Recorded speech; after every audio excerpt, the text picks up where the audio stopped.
Halo Sinekrip, balik lagi sama gua Rashid Hari yang kali ini bertugas untuk membahas film animasi Indonesia. Nah, ini lagi seru untuk dibahas nih ya. Setelah kesuksesan Jumbo tuh dapat 10 juta penonton, jadi film Indonesia terlaris sepanjang masa. Gue mulai ngeliat ada gelagat tuh film animasi semakin diperhatiin lah. Mau itu dari penontonnya atau dari pembuatnya, dari sineasnya, dari PH-PH-nya. Ini lumayan mulai dapat perhatian lebih setelah sekian lama, alhamdulillah. Dan setelah Jumbo itu mulai ada beberapa animasi lebih dapat gampang slot untuk tayang ya. Jadi kalau misalkan lu akan mulai sering ngeliat ini animasi tayang tanggal sekian itu bukan aji mumpung ya, bukan karena wah Jumbo laris terus kemudian animasi itu pada bikin. Enggak, animasi itu prosesnya lama guys, apalagi di Indonesia. Jumbo aja berapa tahun tuh, gue lupa tuh, lebih dari 5 tahun kan yang pasti. Jadi nggak ada yang namanya aji mumpung kalau bikin animasi. Kalau horor mungkin ya, kalau animasi itu enggak,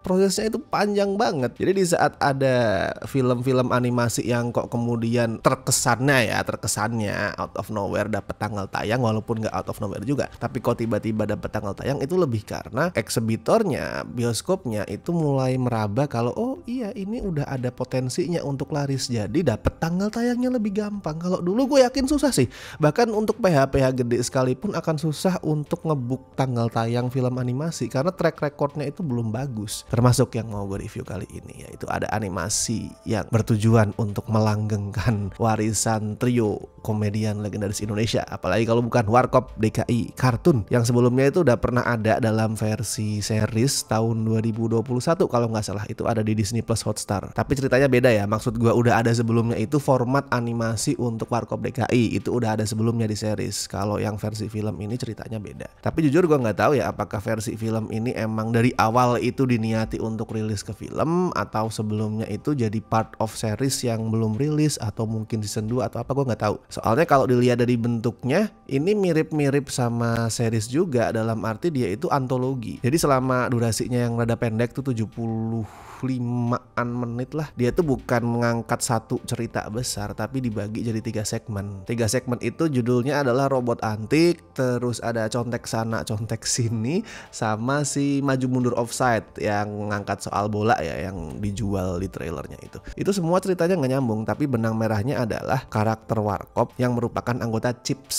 Jadi tiap segmen itu isinya adalah misi-misi yang harus mereka jalani sebagai anggota CHIPS. Kalau di Robot Antik itu tentang gimana trio Warkop ngebikin sebuah robot yang gunanya adalah untuk membersihkan jalanan dari wabah paku. Terus di Contek Sana Contek Sini mereka nyamar jadi siswa SD dengan tujuan mengusut sebuah kasus soal kebocoran jawaban ujian nasional. Sedangkan yang ketiga Maju Mundur Offside, ya lu udah pernah tahu lah dari trailernya, ini tentang usaha Indonesia untuk lolos ke Piala Dunia, di mana mereka harus berhadapan dengan Korea Barat. Anjir. Tapi jelas lah ini didesain dari Korea Utara, cuman mungkin kalau pakai Korea Utara bakalan dianggap menjelek-jelekan negara lain, jadi mereka pakainya Korea Barat. Gue sih paling suka yang segmen kedua, yang Contek Sana Contek Sini, walaupun kalau dari cerita itu yang paling down to earth, yang nggak down to earth juga sebenarnya ya, karena di situ lu masih akan ngelihat kejar-kejaran keliling kota yang over the top, terus ada adegan yang gue nggak akan spill lah, nanti mengurangi komedinya, tapi ada efek domino pokoknya di situ yang sampai merambah keluar angkasa.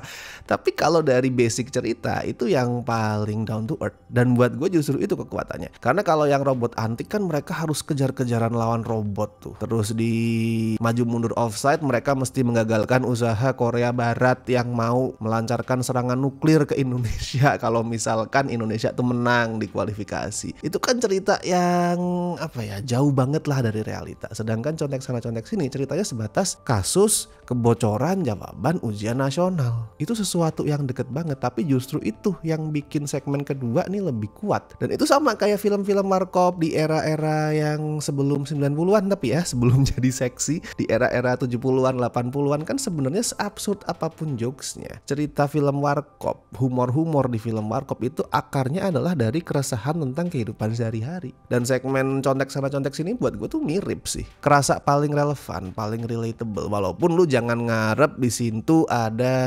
kritikan-kritikan kritis tentang sosial issue, tentang pemerintahan, tuh nggak ada. Soalnya Warkop DKI Cartoon ini cenderung didesain buat semua umur ya. Dan buat gue itu nggak masalah, soalnya Warkop DKI Cartoon ini kayak usaha untuk melebarkan brand Warkop secara lebih luas ke generasi sekarang dan ke anak-anak yang lebih muda. Dan kalau ngomongin animasi ya, seingat gue sih, gue udah sering ngomongin ini kalau nge-review film animasi itu. Keunggulan utama format ya, format medium bukan genre nih. Animasi bukan genre, animasi adalah format medium. Keunggulan utama format animasi adalah gimana dia itu membebaskan. Kalau live action kan kayak banget ya, mengekang gitu kasarnya. Jadi si pembuat cerita, si sutradara, si penulis naskah itu pengen melakukan ini, terus wah nggak bisa men.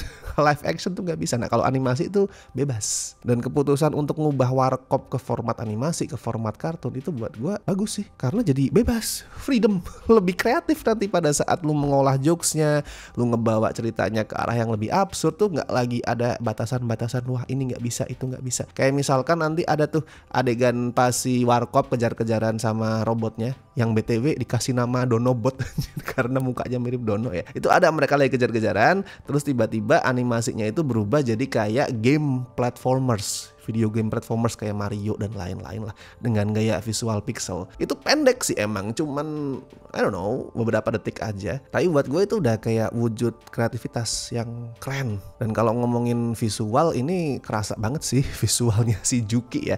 Dan wajar, soalnya kan yang ngedirect masih Darryl Wilson di sini. Walaupun di sini dia duet juga sama Rocco Prianto, cuman kan pasti masih menyisakan sentuhan khasnya tuh. Sedangkan si Darryl Wilson ini dulu juga yang bikin 2 filmnya si Juki. Bukan cuma Darryl Wilson sih, penulis naskahnya juga ada yang sempat nulis Juki, animatornya gue lihat juga ada sekitar 2 atau 3 orang yang dulu sempat terlibat. Jadi visualnya emang Juki banget di sini, dalam arti tuh garis-garisnya tuh tegas, nggak yang tipis, tapi bener-bener kayak dia tuh pakai pen yang bold, yang garisnya tuh mantep banget pokoknya lah. Gue nggak tahu ya, sorry istilah untuk apa desain visualnya apa, tolong dikoreksi. Cuma di sini gue ngelihatnya gambarnya tuh tegas banget. Buat gue personal sebagai orang yang awam dalam dunia desain grafis, dalam dunia animasi, gambar-gambar tegas kayak gitu tuh menarik buat dilihat sih. Dan gue rasa anak-anak juga akan beranggapan yang sama ya. Tipe-tipe gambar yang tegas, yang colorful, yang over the top, yang lebay kayak karikatur itu kan menarik perhatian mereka. Nah, cuman masalahnya adalah Warkop DKI Cartoon juga punya kekurangan mirip sama si Juki the Movie. Di setiap frame, gue bilang ini di setiap frame ya, nggak cuma di setiap sequence atau adegan, di setiap frame mereka itu kayak terlalu berusaha keras untuk jadi lucu. Jadi tiap framenya itu harus ada sesuatu yang lucu, entah itu omongan karakternya, ekspresinya, atau sebatas background aset-aset di belakangnya itu kayak harus jadi lucu. Padahal nggak harus juga, karena kalau misalkan lu memaksakan untuk setiap momen itu jadi lucu, hasilnya malah kebalikannya, jadi nggak lucu. Perhatiin deh gimana film-film lawasnya Warkop DKI dulu tuh nyusun narasinya. Mereka tuh banyak banget ngelempar komedi ya, tapi tetap ngasih ruang mungkin berapa menit untuk ngasih dinamika yang lebih serius. Tujuannya 2. 1, biar pada saat komedinya datang itu impactnya lebih gede. Karena kalau misalkan semuanya lucu kan impact komedinya jadi berkurang tuh. Tapi kalau nggak semuanya itu dilawakin, ada yang serius, begitu komedinya datang, wah ger. Dan yang kedua, biar ceritanya itu bisa lebih ngalir, lebih solid. Karena kalau misalkan lu pengen bercerita tapi terbebani untuk jadi lucu di setiap detik, ya ceritanya nggak bisa ngalir dengan oke. Segmen favorit gue tadi contek sana contek sini juga gue rasa berhasil karena emang ceritanya itu pondasinya lebih solid. Gue nggak tahu ya apa yang terjadi di balik layar. Mungkin para penulisnya juga tanpa sadar tuh ngerasa kalau ngegarap sesuatu yang lebih familiar, yang lebih dekat dengan kehidupan mereka sehari-hari itu lebih gampang. Jadinya pada saat harus ngedevelop jokesnya itu mereka lebih kreatif. Asli yang segmen kedua itu humornya jauh lebih kreatif. Di saat segmen 1 itu gue sama penonton yang lain juga sama sih gue perhatiin ya. Itu mungkin paling wah ini senyum, atau mungkin cuman ya kadang-kadang juga flat gitu kayak agak jayus ini. Segmen ketiga juga sama, bahkan buat gue segmen ketiga itu yang kualitas humornya paling kurang sih. Tapi pada saat segmen kedua wah pecah banget, jokesnya lebih kreatif, lebih unexpected, terus timing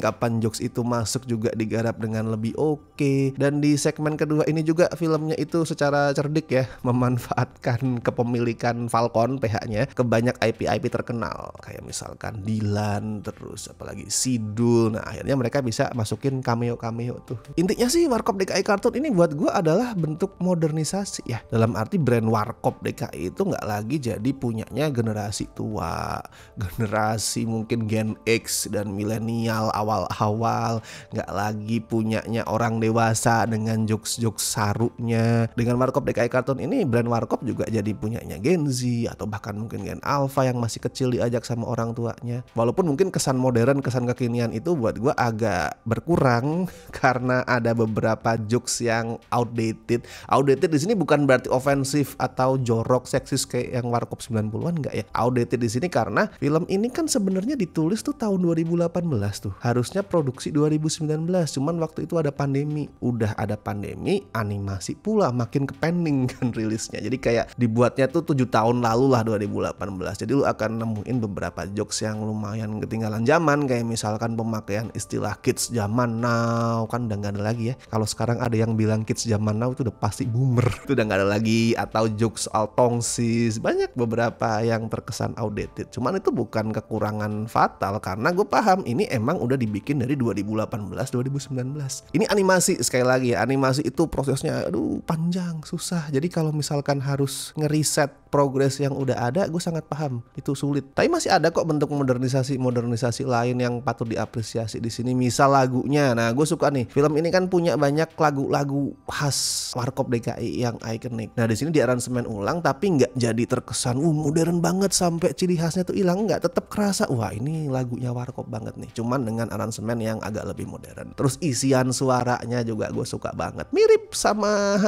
Warkop yang asli anjir. Kredit lah di sini untuk si Wiwit Widya Spriantoro yang ngisi Dono, terus Fari Yudhistira yang ngisi Kasino, sama Musidik yang ngisi Indro. Mereka semua mirip banget sama trio Warkop DKI. Nah semua hal-hal itu ya, isian suaranya yang mirip, lagu-lagunya yang dimodernisasi, itu kayak memastikan lah warisan dari Warkop DKI itu akan terus lestari dari generasi ke generasi. So kalau skor buat Warkop DKI Cartoon ya fairnya kayaknya gue kasih 6,5 dari 10 lah. Ini masih ada banyak kekurangan, masih ada beberapa jokes yang ya selain outdated juga mungkin dipaksain, jayus, ada juga yang lucu banget, balance sebenarnya. Ini adalah effort yang patut diapresiasi. Jadi silakan ditonton. Kayaknya sih layarnya juga dikit ya. Di Jogja juga gue nonton kemarin cuman ada di 3 bioskop. Jadi silakan disegerakan. Ini kayaknya akan tidak lama-lama banget ada di bioskop. So silakan ditonton, dan buat yang nonton silakan bagiin review kalian, bisa di kolom komentar, bisa juga isi di scorefilm.com. Silakan ramaikan websitenya. And thank you so much buat teman-teman yang masih setia join membership Cinecrip, terutama beliau-beliau berikut ini dari Tir Besti La Familia.